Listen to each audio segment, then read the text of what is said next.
Open valve. Okay, flowing. Transfer initiated.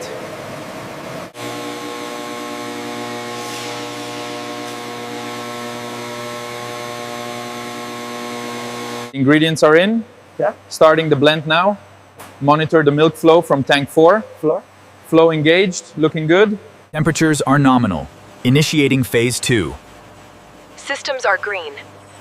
Check pipe pressure on line 7.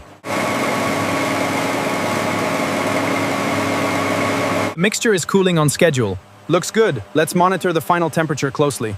I've already noted the current reading. Let's ensure stability. The flavor flow is initiated. Agitator is blending. Dosing is complete. The blend is optimized. Temperature looks perfect.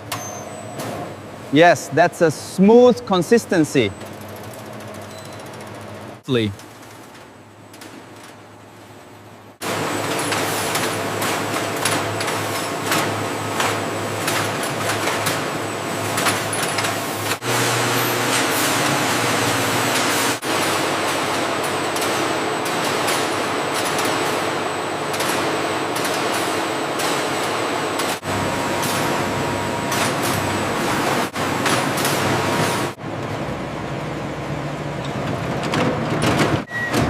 Pallet number 7 is ready to load.